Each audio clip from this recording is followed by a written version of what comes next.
La mayor parte de la corteza terrestre está formada por granitos.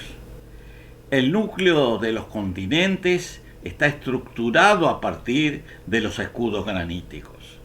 Aclaro que llamamos granitos a ciertos tipos de rocas que tienen dos características principales. En primer lugar, un porcentaje elevado de sílice, por ejemplo, un 50-60% o más. Y en segundo lugar, están formados por cristales visibles que varían entre algunos milímetros y unos pocos centímetros de diámetro. Los principales minerales que los componen son silicatos de aluminio, generalmente clasificados como feldespatos, y en menor proporción el cuarzo, que es un dióxido de silicio.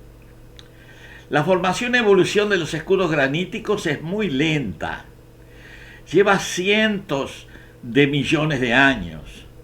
Algo similar ocurre con las cadenas montañosas, que también se forman lentamente y en la mayor parte de los casos complementan a los escudos en los territorios de los continentes.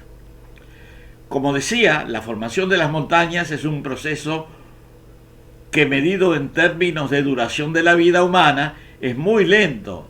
Por lo tanto, es muy difícil apreciarlo directamente, y para hacerlo se hace necesario acudir a modelos geológicos y geofísicos. Estos modelos han cambiado a lo largo del tiempo. En este video me voy a referir a dos modelos diferentes. Uno que es el paradigma vigente, que se basa en la teoría de la tectónica de placas, que es aceptado en general a nivel de los científicos y de los geólogos. Y otro que es muy poco conocido y ampliamente minoritario, pero que introduce muchos elementos innovativos y originales que no deben ser desconocidos. Es el modelo de los cambios de fase en la base de la corteza, desarrollado por el geólogo español Vicente Sánchez Celá. En la actualidad, como señalábamos anteriormente, el modelo aceptado por la mayoría de los académicos y científicos es el que sostiene que la corteza terrestre está formada por un conjunto de placas tectónicas que estarían moviéndose muy lentamente y modificando la configuración de océanos y continentes, y a su vez estarían determinando los principales cambios de los relieves.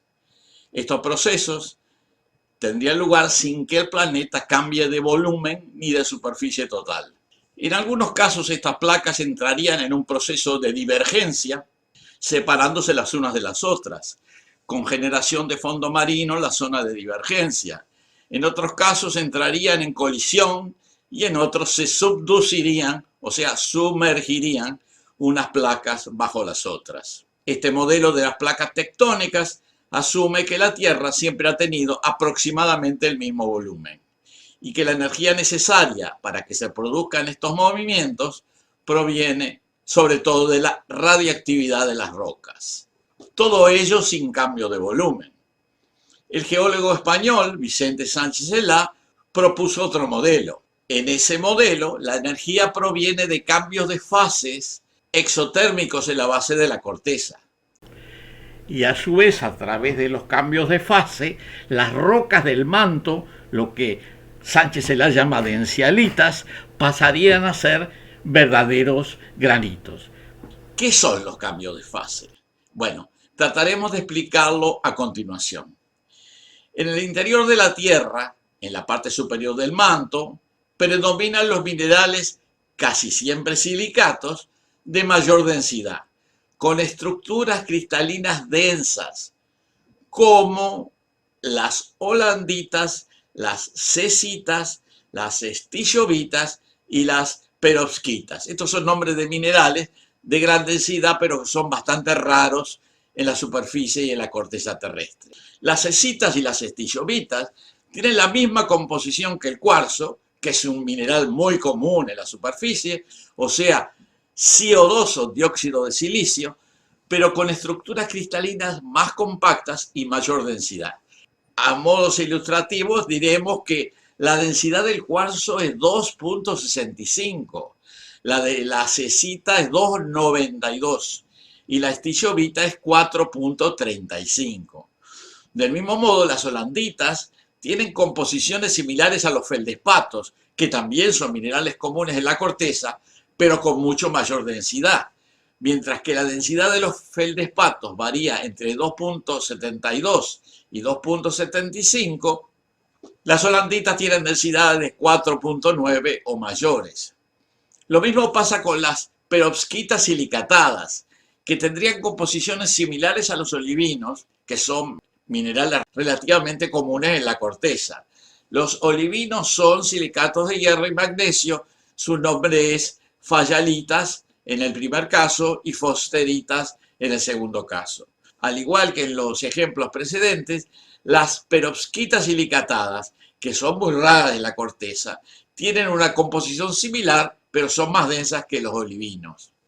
Las perovskitas silicatadas tienen una densidad de 4 comparado con 3,3 de los olivinos.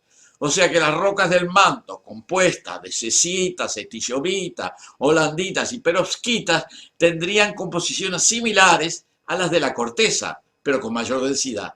En cierta medida, estas mayores densidades se deben a la formación originaria de la Tierra, a través de agregación de planetesimales, produciéndose innumerables impactos en que los materiales rocosos acumularon energía, formando rocas de densidad más elevada que podrían catalogarse como impactitas. En ellas se almacenaría la energía potencial original que luego se liberaría durante los cambios de fase.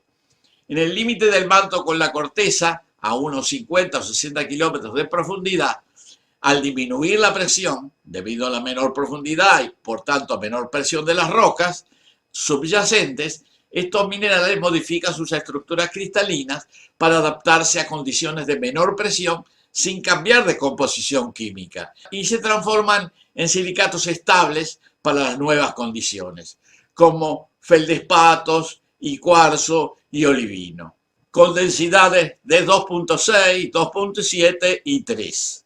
Este cambio de fase y disminución de densidad implica aumento de volumen. Como decía antes, este aumento de volumen es exotérmico, o sea que produce energía. Por esa razón, estos procesos dan lugar a 1. Levantamientos a nivel local de tipo orogenético, con formación de escudos y cadenas montañosas debido al aumento del volumen localizado. 2. Ascenso de la temperatura y localmente fusión de las rocas, provocando fenómenos volcánicos. Y 3. A la formación de rocas graníticas en la base de la corteza a nivel planetario, o sea, las dencialitas que menciona Sánchez Celá se transforman en granitos.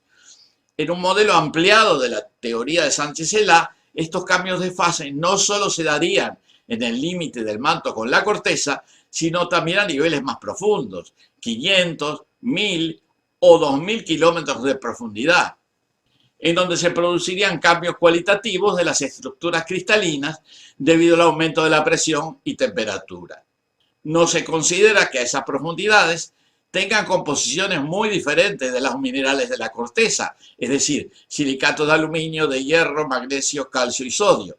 Pero en cambio las estructuras cristalinas serían muy diferentes y en todos los casos con densidades mayores.